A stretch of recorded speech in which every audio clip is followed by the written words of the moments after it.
Happy birthday, I got you a cockatoo. It's very pretty, smart, affectionate, it's awesome. Who wouldn't want that? They do require a lot of attention. They can be loud and aggressive and chew up things in your house, and you really shouldn't leave the house for more than 6 hours at a time, and make sure that you cook it good meals too. You're gonna love it. Oh, and they live for about 60 years. Now, some people have cockatoos and love it. Some people would love to get that present, but not everyone. It's a complex package that they didn't ask for, and it lasts a long time. Heaven, in the ways it's often been described, is a cockatoo. What if I don't want to spend all my time worshiping? What if I don't want to live in a golden city? What if I don't want angels for neighbors? What if I don't want an afterlife? And it doesn't last 60 years, it lasts forever. Trepidation is understandable. Tonight, we're going to look at a different kind of heaven. One that's as varied as the human experience, as compatible as your deepest hopes and joys, and is bursting with more lifestyles and things than you can imagine, including cockatoos. Stay tuned.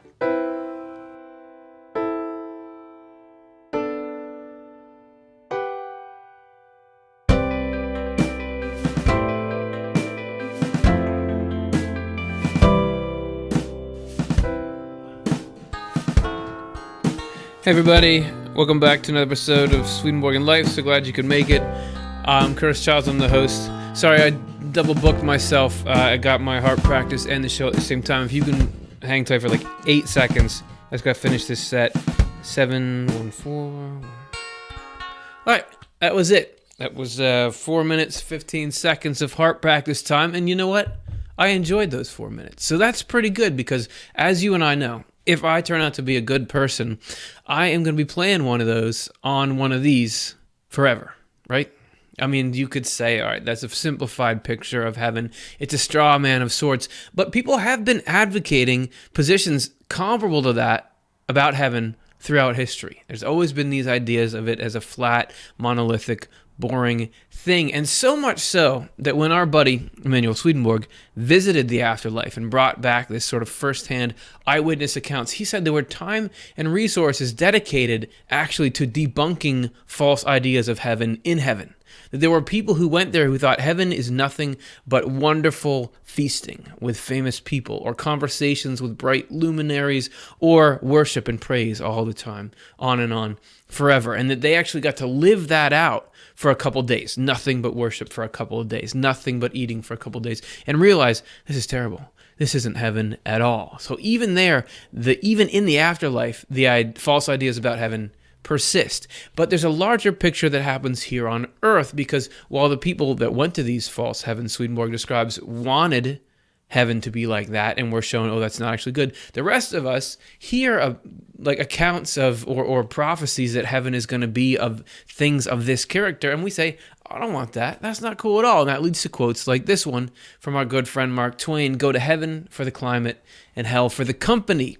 And there's a little shot in there about the rules that the church was establishing, about who can get in and who can get out. But really at the core of it, it's this idea that heaven seems like it's a problem, that it's a flawed place. And many other quotes and people have echoed that heaven has got some issues, and those issues being that it's boring, but not just boring. Beyond that, it's oppressive and it's irrelevant. Oppressive because you have God making arbitrary decisions about who gets in and out. You have suffering if you don't get in. There seems to be lifestyles that would be incompatible with real human joy and depth, and also irrelevant. Like, we go through this life, and there's so much complexity, there's so much nuance and subtlety in relationships and experience, but then heaven is just all harps and clouds, or it's all ecstasy and praise and worship. So you lose all of this in heaven. That's sort of what a lot of us have been sold about heaven. But Swedenborg comes along, says, I've seen it, and it's actually none of those. That we all think,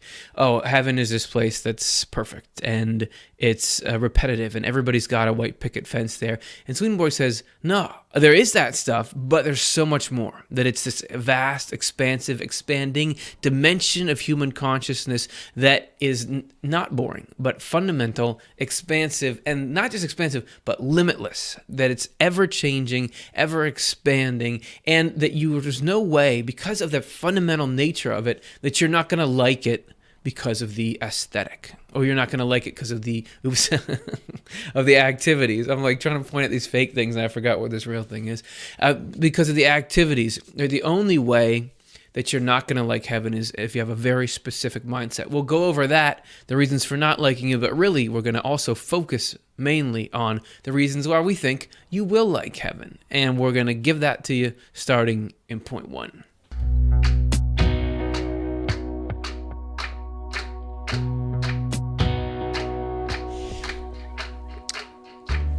What if I don't like heaven? To which I could reply, which heaven are you talking about?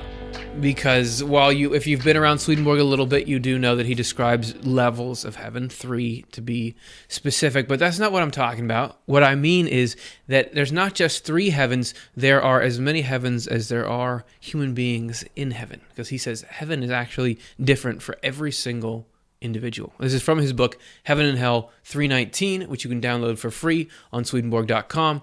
The heaven in one individual is not the same as the heaven in another. It differs in each according to the affection for what is good and true. So it's not only different for everyone, but different based on the way that they feel about the deepest things in life, the good and the true. And he goes on to talk about how heaven is not defined by externals. It's not like a pen or a place you get shoot into and then there it seeps into you. It's actually having to do with the activity of what he calls love and faith inside of a person, that this is something that starts inside and there generates out. And he describes this in his book, Heaven and Hell, number 51. The activity of love and faith is what makes heaven. This good activity is in every community of heaven and in every angel of a community. It does not matter that this activity is different and distinctive everywhere. It is still the activity of heaven. The only difference is that heaven has one activity here and another there. So whenever anyone is raised into any community of heaven, they say that he or she has arrived in heaven. They say of those who are there that they are in heaven, each in his or her own. All the people who have arrived in the other life realize this. So individuals who are standing outside or below heaven and looking off into the distance where there is a gathering of angels say that heaven is there and over there as well. That heaven is different according to the activities that each are engaged in. That heaven is founded on the doing of cool and useful stuff, but the way that stuff is done can be very different. We had a simple representation there of different activities that you could take part in, but realize that heaven, the different things you're engaged in that make heaven, the different ways you're expressing love to the human race through doing things that benefit it, that also affects how you feel, and it changes the heaven inside you. And because the way the spiritual world is, that also changes the heaven outside. And could this be why you get so many different reports of heaven? That people have near-death experiences or other spiritually transformative experiences, and they come back saying a lot of different things because there's a lot of different parts of heaven. There's a unity.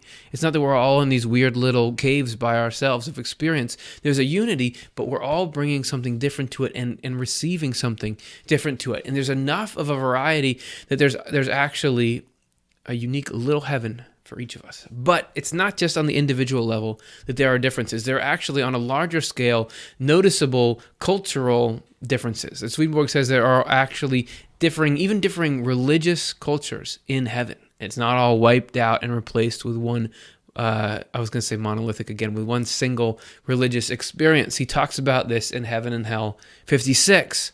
He says, the different ways the Lord is worshipped, in variations that stem from the difference of activity from one community to another, do not cause harm, but bring benefit, which, here on earth we often find some harm from the clash, but there he's saying, no, they bring benefit because they are a source of heaven's perfection. So it's not just like, well, we're tolerating that there's people with differing views, but actually they make heaven more perfect. And if you wanted me to back up that statement, check out this show. We spend the whole time looking at how actually the different mindsets that the different kinds of heavens and the different people produce create a better overall human race and a better heaven through that.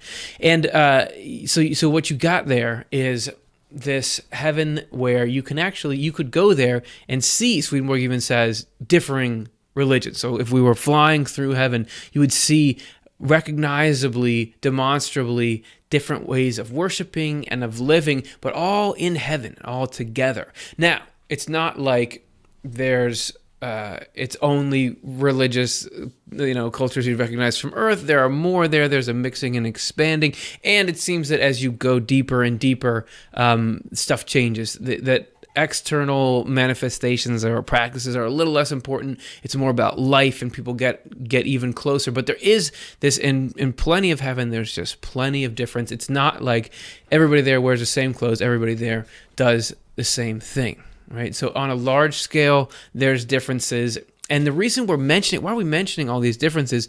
It's to show you that it's not like there's going to be heaven and, I don't like the vibe of that heaven. There's infinite vibes in heaven. Do people still say vibes anymore? There are infinite vibes in heaven. And so it's going to be the right one for you somewhere. You're going to be in your right large community, but then in your right individual slice of paradise that's just responding to your thoughts and your heart. And it's going to be always improving there. It's going to be constantly upgrading, that your personal heaven changes along with you. We really dig into this, not to just keep throwing you other shows, but we did a show called The Heaven Project. And in there we talk about the continued evolution of it. And a lot of it is, the changing of the way people think and feel. And we've been talking about that. But let's get a little more tangible. Your house changes. Yeah, your house in heaven actually grows along with your mind. And this is from Secrets of Heaven 16:29. The houses of good spirits and angelic spirits usually have porticos or long entryways, vaulted and sometimes doubled where they walk. The walls of the walkways are formed in many different ways and are graced with flowers and flower garlands woven in an extraordinary manner, not to mention other kinds of decoration that change and replace one another, as noted. These details appear to them in brighter light at one time, in weaker light at another, but always offering profound pleasure. Their houses also turn more beautiful as the spirits grow in perfection. When the houses are undergoing change, something representing a window appears at the side and widens, and the inside grows darker. A piece of starry sky appears, as does a kind of cloud, which is a sign that their houses are changing into even more enchanting ones. A lot of things to say about that video. Hopefully, at the end, everybody got hyped about that idea of there's a window that appears. There's like signs, like sacred signs that appear showing, we're going through something cool. You're changing, the house is moving. So that's one thing. You may have had a reaction like, I don't know if I want that, like porticos in my house. That's not what I'm hip to. Realize Swedenborg was writing in the 1800s and that heaven has advanced since then. He says that we actually, as our architecture advances, we're actually trailing heaven, that heaven is where the essence of the art is, and that we are receiving updates for them. So all stuff that you could see here and more is there. And so there's all this variety in tastes you see in this world. Similarly, there's a variety in essential architectural strains. So there's houses of all kinds. It's always important to understand that your picture of heaven needs to be expanded.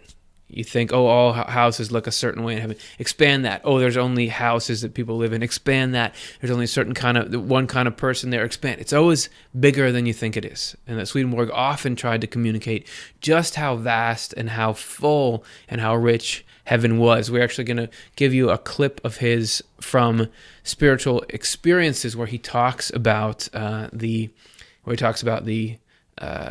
I already used the word vastness, but the endlessness of the heaven that's available and how it's not in any danger of becoming overcrowded. So this is from Spiritual Experiences 5513, and you're going to see how there's some spirits he's traveling with across space and over mountain ranges, and it's a little bit vague at times, but that's how it is when you're writing travel notes from the great beyond. So here's what he had to say. In a wakeful state, I was led to another planet in the universe for a second time. This happened through constant changes of state that went on for about 12 hours. I was in the company of spirits and angels.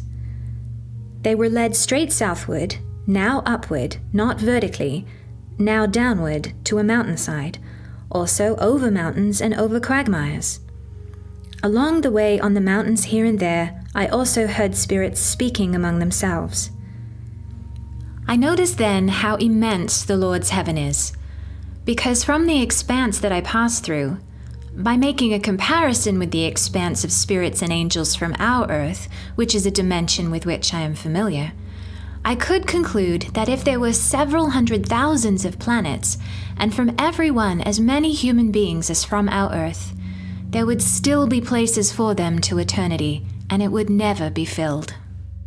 An infinity of location. There's no chance of it filling up. It's not just like it's one planet. It's as expansive and more so than this amazing physical universe we find ourselves in. However, it doesn't matter how expansive something is. If there's a being in it that's omnipresent, you're always going to run into them, which brings us to God. Now, heaven, whether or not you like it, probably depends a lot on whether or not you like God, because God's everywhere in heaven. So if God's not cool, it ruins the whole thing. It deals off. So we got to investigate this next. Let's take a look at part 2.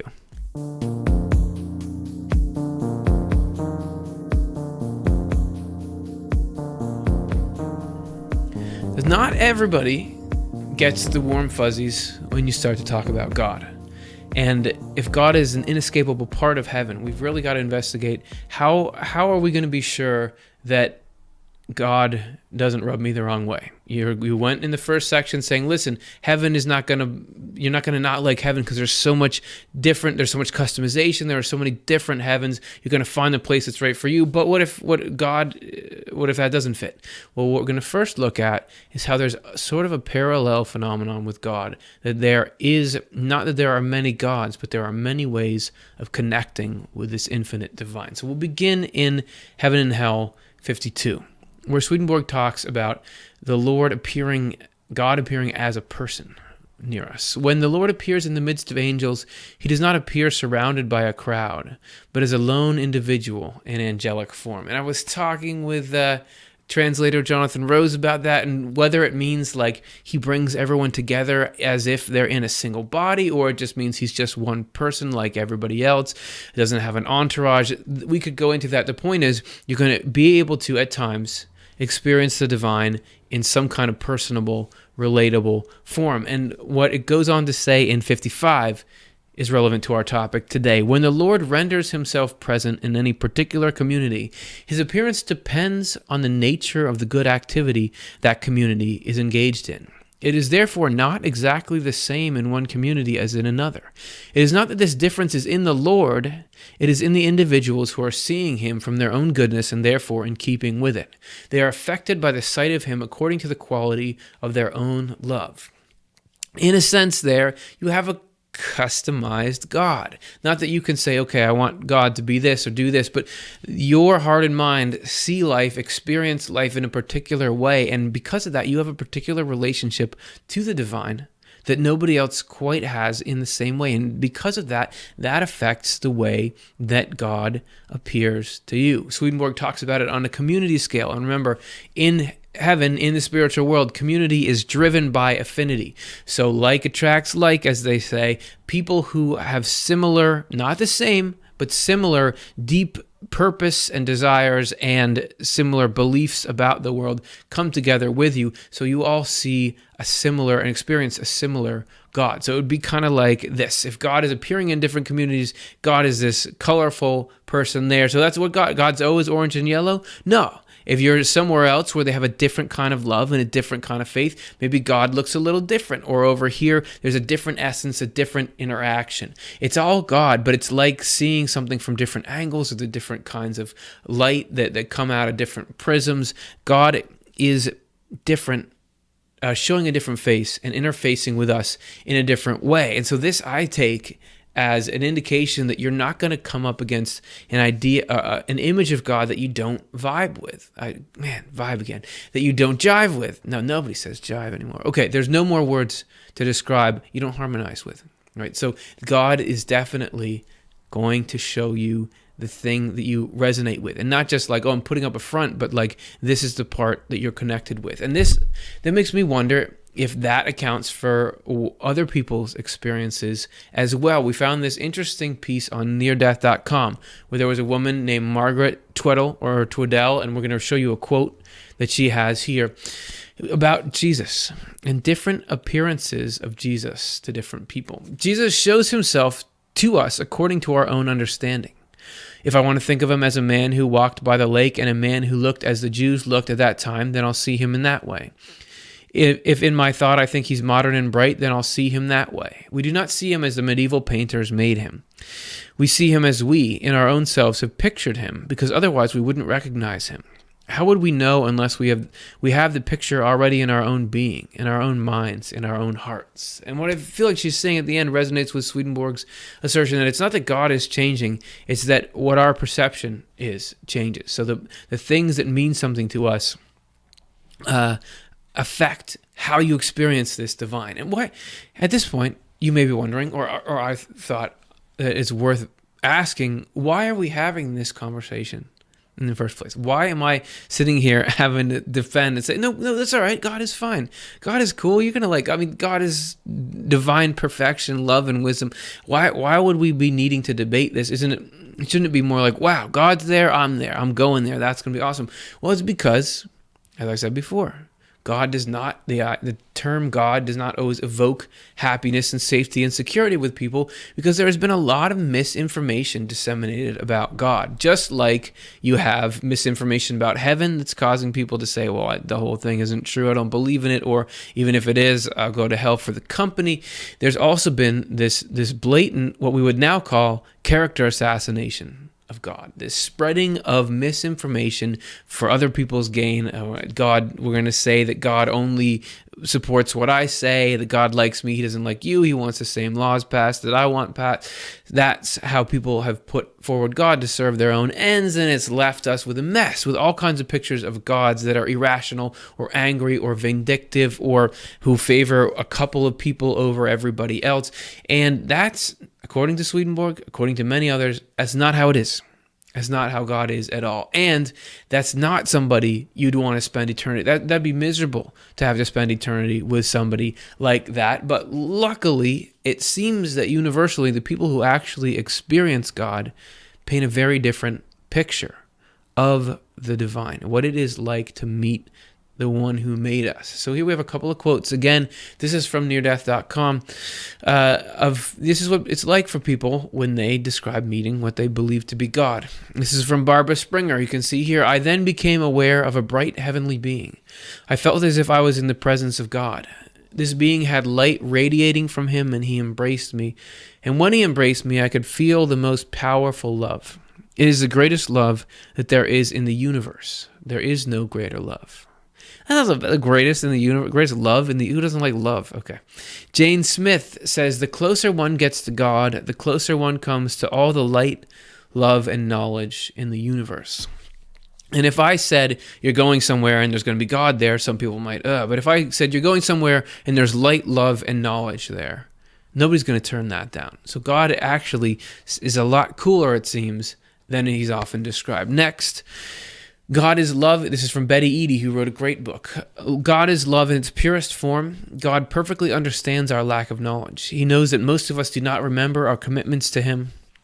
In his eyes, pardon me, God forgives that low throat clear if you would do the same. In his eyes, we are like little children, susceptible and even expected to make mistakes. So not this judging, condemning, scorekeeping God that we've heard of. And then finally, Howard Storm, who was kind enough to appear on our program a couple episodes back, 100 or something. I knew that this light, this radiance knew me.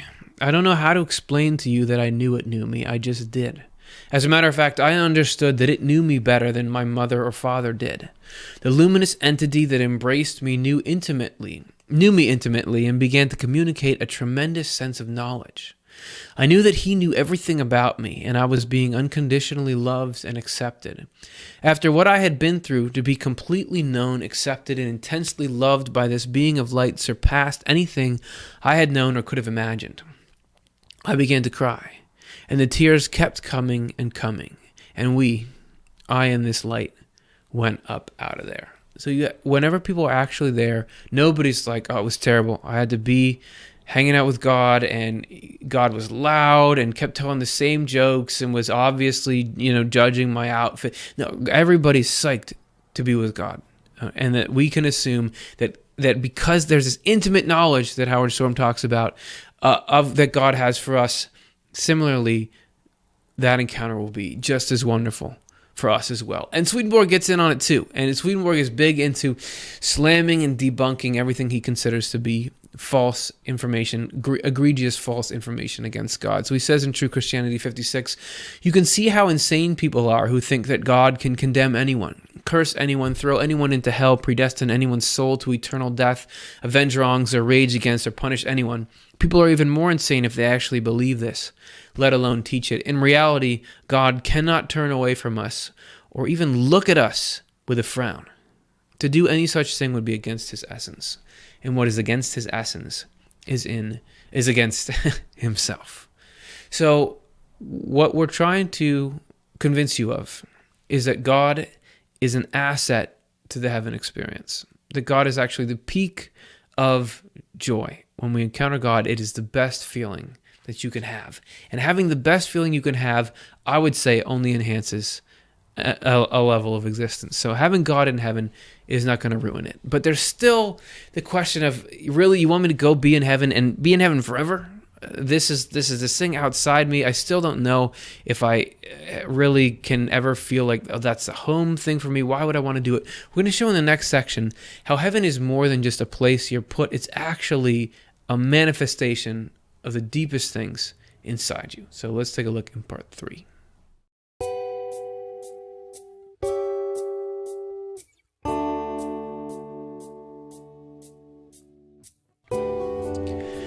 So it's a paraphrase of the famous statement by Jesus Christ that the kingdom of God is within you. And Swedenborg says, yeah, he's telling the truth on that. Heaven is something that actually begins in the human heart and mind, rather than in some exo-spiritual space somewhere. This is from Heaven and Hell 53. Swedenborg writes, heaven is not outside angels, but within them. Their deeper levels, the levels of their minds, are arranged in the form of heaven, and therefore are arranged to accept all the elements of heaven that are outside them. So you have this form of heaven in your mind, and it accepts the heaven outside. We're going here because you're saying, what if I don't like heaven? What if I don't feel at home there? Heaven is the definition of home. I mean, it is the outward expression and realization of the thing, the deepest longings in you.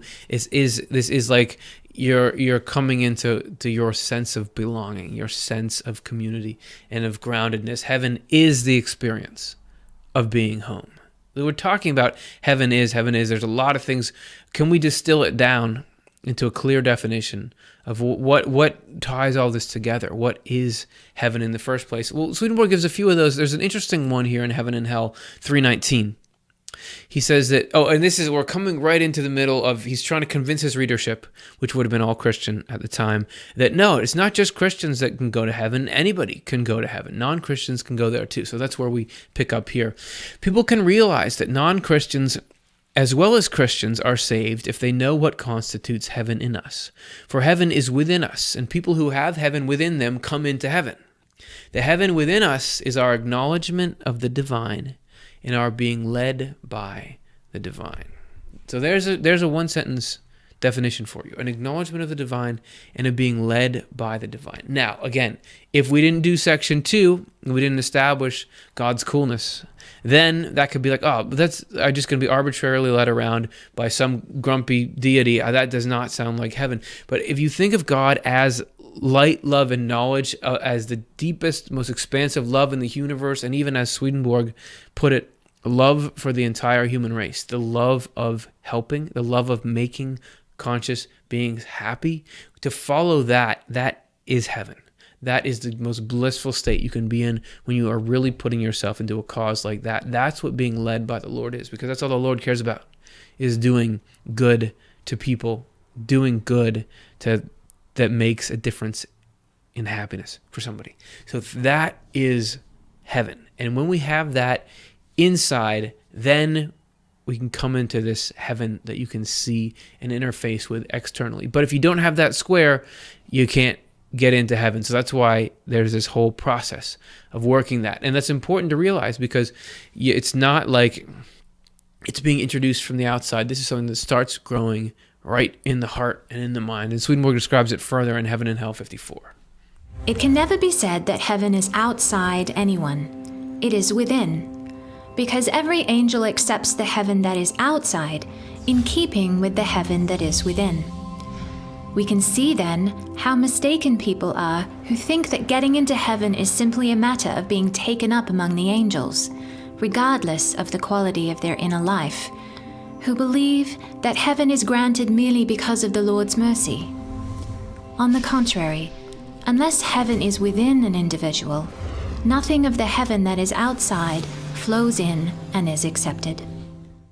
But do you see the implication? So assuming we all take that journey of getting this heaven inside so that we resonate with heaven outside, which God is offering that journey to us every moment of every day, according to Swedenborg, we just got to put in some work. But with the inside leading what heaven is, it means that all this stuff we've been showing you in these maps, all of this splendor and everything that's not even represented there and that is, that's all based on what's in the hearts and minds of angels. All this stuff originates there, right, and comes out. That everything beautiful you see, everything moving, everything that people go on these near-death experiences and say, that was amazing. That is a reflection, a correspondence of the best things that can be inside the souls of people.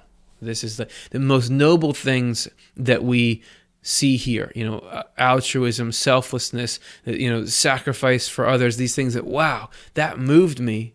That is, heaven is that stuff alive around us, right? Within us and around us, which I think is pretty cool. And it would be something that would be well worth participating in, right? And like I said, God is always giving us the chance to take that journey, and it can happen not just in the future, but now. This is from Secrets of Heaven 6611. I have talked with spirits about the changes of state our life undergoes, describing that state as unpredictable and saying that we are carried up and down toward heaven and toward hell. But those of us who allow ourselves to be reborn are constantly carried upward into ever deeper heavenly communities. The Lord allows our sphere of influence to extend into those communities when we are being reborn, especially when being reborn through trials in which we resist evil and falsity. In other words, through spiritual crises and things we go through in life. He goes on. At those times, you see, he uses angels to battle evil and falsity, which introduces us into the deep-lying communities of those angels. Once we have been introduced into them, we stay there. As a result, we also receive a broader, loftier capacity for perception. In case you didn't catch that, we are going through struggles, hard times here, where we work to, I'm going to be led by what's good and true, rather than by selfishness and materialism. Things go up, things go down. But as we win those battles, as God brings us through that, our spirit is in the spiritual world right now, and it's being brought into angelic communities now. And that's what gives us a higher perspective on life. If you ever feel like, man, 10 years ago, I had nothing compared to what I have now in terms of how I understand life, it's because your spirit is moving up. That this stuff we're showing you here, these communities, is not just something for another day. You could be in these now, and you are moving around and traversing the more you put this work in. So there is this immediacy to all these ideas on heaven. It is not just something for whatever 20 years from now, whatever you feel like your clock is. It's something today. So as you can see, heaven is a state of mind. It's home. It's expansive. God is great to hang out with.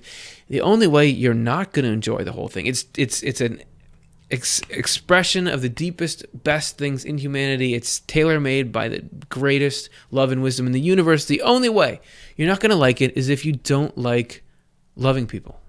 That if you do not enjoy, like, not like, oh, I like to be around people all the time, but the concept of wishing well to others. Like I hope things go well for them, and I'm doing something and would like to benefit them in some way, whether that's I'm living with them or living apart from them. Just general, hey, do I only care about myself and kind of think other people are disposable, or do I like the idea of somebody being happy just because they deserve to be happy, because people should be happy? That's heaven. If you like that, you can be in heaven. There are plenty of people who don't like heaven. Those people don't like it not because the rules are too strict or it's it's because at their core they are opposed to love, opposed to wishing well to other people. And we've talked about that in a lot of episodes. And don't worry if you struggle with it. People struggle with stuff all the time. But you get the point I'm trying to make. It's not that you're not going to like the curtains. It's you have to truly despise others' happiness to get away from heaven. And there's a magnetic pull that should be bringing us all there. And it's somewhere you really do want to go. And we've learned a lot about it today. So that we don't forget it all, let's wrap up and consolidate. Oh, right. I forgot about that. Never mind. Before we, as our producer Stuart has reminded me, you can't just skip the meditation. You know that saying? Well, it's because we put all this stuff in your brain, and we want to let you shift it around, settle, and continue to have this expansive idea. And so we thought we'd give you an expansive, reflective couple minutes. And we've got quotes coming in from not just Swedenborg. I don't think any from Swedenborg, but from all kinds of sources, all traditions talking about heaven and these paths leading into it. So just let these thoughts sink in, let the imagery and the music talk to you, and see, like we said, maybe your spirit is transported a little into heaven as it goes. So just vibe out, see what happens.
It hypes me up, man.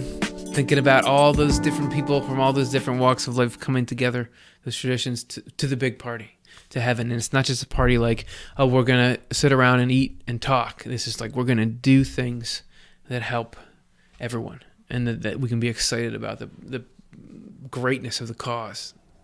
Go for a cause, man. Anyway, so I know you don't trust me when I talk about what assets are going to come up next because I misled you before, but I promise this time we really do need to wrap up and consolidate knowledge. So we talked about a lot today, but the fundamental thing to remember about heaven is that it's huge and it's different for everyone. Just like every heart and mind is unique, we all have our own little slice of heaven, something only we can give to the greater whole. And it's not static. Just as we continue to learn and grow, our heaven changes with us. And just like many people have negative misconceptions about heaven, God has been grossly misrepresented as well. The real God isn't someone you need to have any concern about, and the ways that God appears differently in different communities bring nothing but good vibes and expansive love.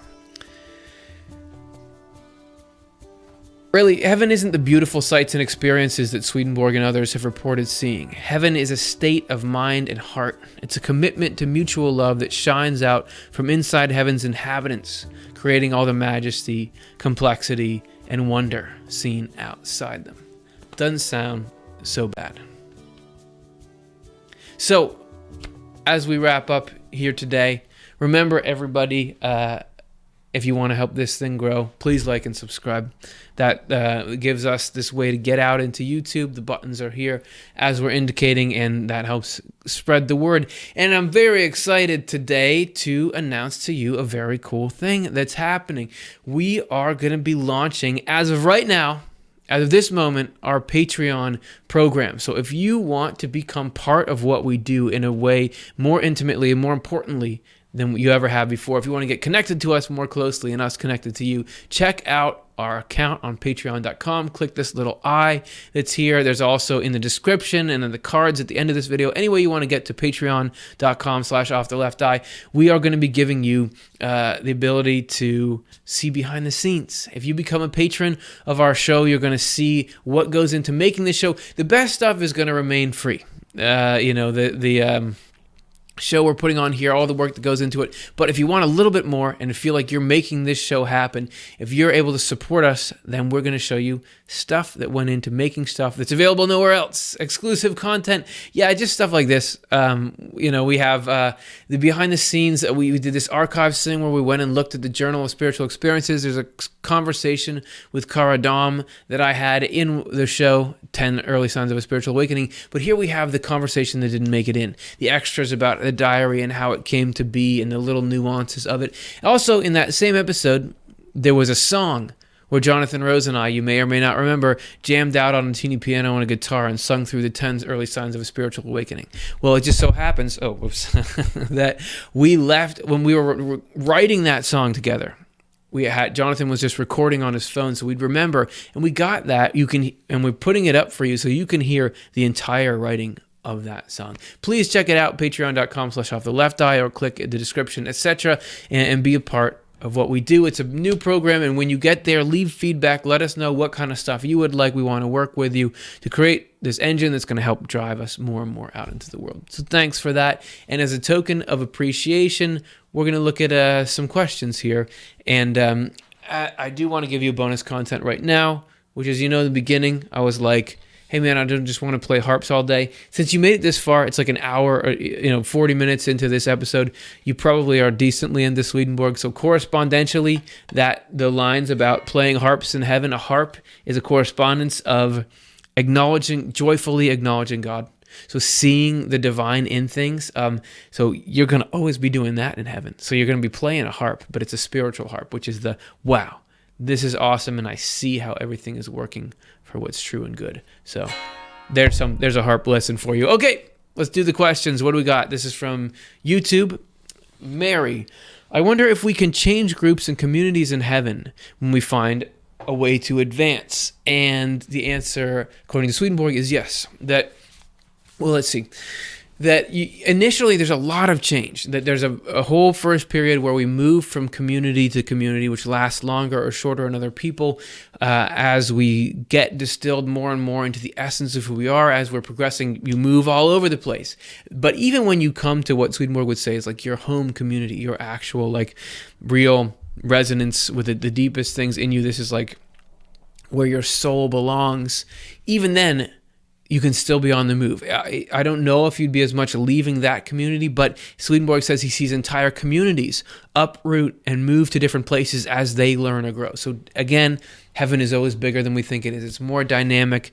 It's more changing all the time. So yeah, there is a way to move and advance. It's not, and who knows, yeah, it could be that people switch communities. The whole thing could change. It's always growing, always expanding. But even back in Swedenborg's day, people were up and moving. It's a dynamic place. And when they left, the scenery changed because it all comes from within. So you have all this shifting in heaven all the time too. Just like here on earth, you get changes on the geological scale and everything. Good question. Let's look at the next one. This is Goldie. How do spiritual marriages get together if one passes many years before the other? If one is in an external state, first entering the spiritual world, and the other already in the internal state? Yeah, because Swedenborg does talk about people being reunited on the other side and marriages being able to continue. But what if there is a gap there? So the first thought is that space and time don't exist in the same way on the other side. They don't. There's a similar experience, but it's very different. So it's not like if your soulmate that you're married to dies, you are alive for 16 more years. It's not like they're sitting there, oh man, it's been 10 years. Are you ever going to show up? The progression of things is different there. And that love is eternal.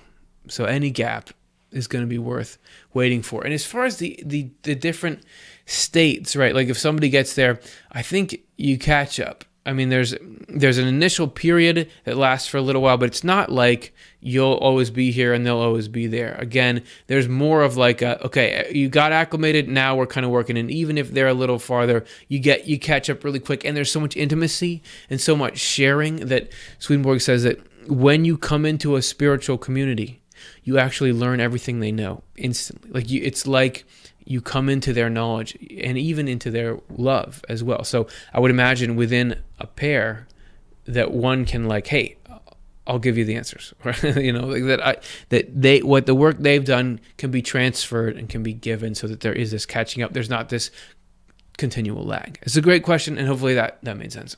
All right, let's look at the next one. Is it possible to be bored in the afterlife? Well, I think so. I mean, well, it's possible to be bored in the afterlife. Because when I was talking in the beginning about the false heavens, oh, look at that. I had some like wayward hairs there. Is it possible to be bored in the afterlife? Swedenborg talked about those false heavens, and that was a case study in people becoming very bored in the spiritual world. So that does happen. In heaven, I would imagine so. Swedenborg says that you have sort of cycles of states. Sometimes you're more in love and wisdom. Sometimes you're less. It may be that you come into a bit of boredom.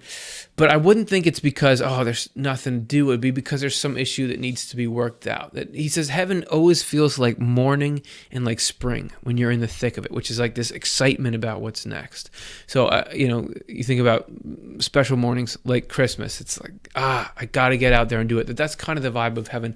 I don't think it would just be random, spontaneous boredom or when things are done, but there would probably be the range of emotions that we experience here, and the levels leading up to heaven. Yeah, but boredom with a cause, boredom that's leading us somewhere better. But it's a good question. All right, let's do another one. I think we've done 3. I think we do 2 more. Warhawk. Something that bothers me is the notion that we end up in little sections of heaven with people just like us or on our wavelength.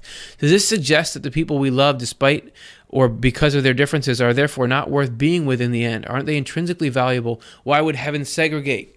And that is, I love the question because, like you're just going to like, okay, I only like people like me and everybody else, whatever, I don't care about them. No, and I'll explain. I can definitely see why you would get that impression based on my description here. Let me give you an example. Swedenborg actually outlines a community of people who are not in heaven because they love their own community more than they love other people. That heaven is actually one of the ways he describes the essence of heaven is wishing better for others than for yourself. And that includes outside the community. So a community of heaven is not like we're all enclosed here and we all mean everything to each other and we just love each other. It's more like you're together because you can do a job well. And everybody there is focused on serving the rest of heaven. And you can travel and you can interact. And the reason that it is heaven within your community is because you're thinking about the good you can do for others. We did a show called A Day in the Life of an Angel that you can check out, where Swedenborg describes 2 friends from different parts of heaven in different communities. They had been good friends in the world, continued in heaven, and he saw them meeting each other, like they were leaving the communities on trip or something, and they met each other, hugged in the middle, and just like, we're so happy talking about stuff. So it's like you can still visit them. It's not like they don't love each other. They're in different communities because this is where they can do what's right. But certainly the differences are worth loving. That angels even love people in hell, which are as different as they can be, but you have angels going as part of their work there and ministering, or not like trying to convert religiously, but I mean like trying to soothe their anxiety and their agony and try to get them to live in a way that's not going to cause as much harm to themselves.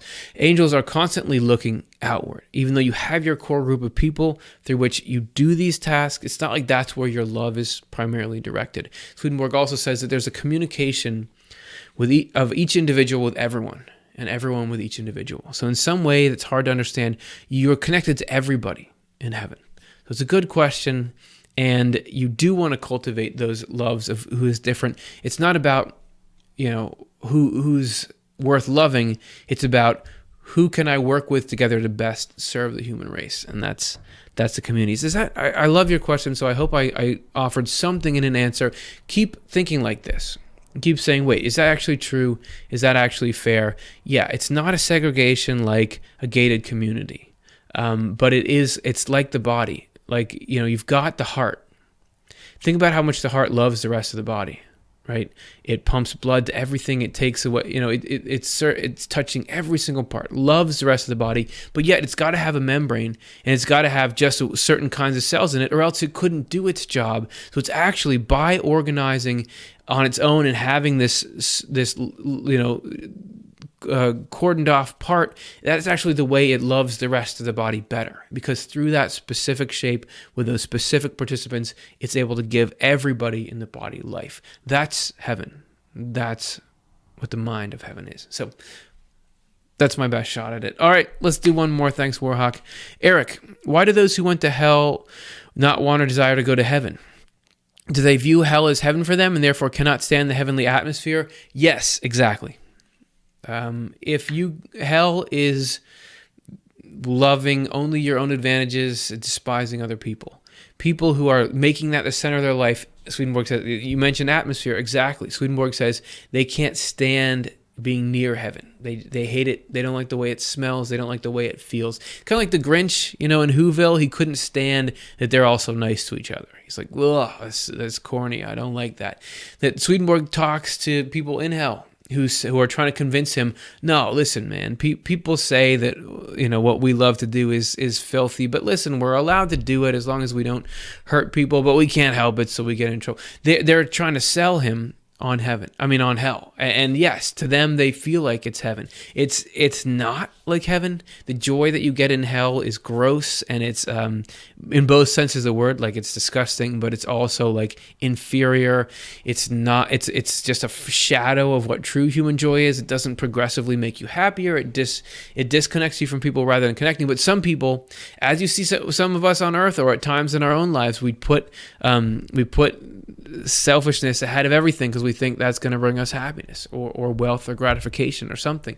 That, for people in that mindset, exactly, they would say, they probably don't even believe that heaven is heaven. There's a whole spectrum there too, of course, but it's not like they're there because they want to be there, and actually God is trying to make it. See our episode, The Good Thing About Hell. God is actually trying to make the happiest existence for them that God possibly can, given the kinds of things they're pursuing and the love they're doing. So yeah, I would say the answer is yes. Thanks, everybody, for a great show. I appreciate you watching, appreciate you asking questions, and I hope you'll join us next week when we're going to continue our looking into the hidden meaning of the book of Revelation. We're actually going to look at the inner contents of this scene where there's a throne room and all this bizarre imagery.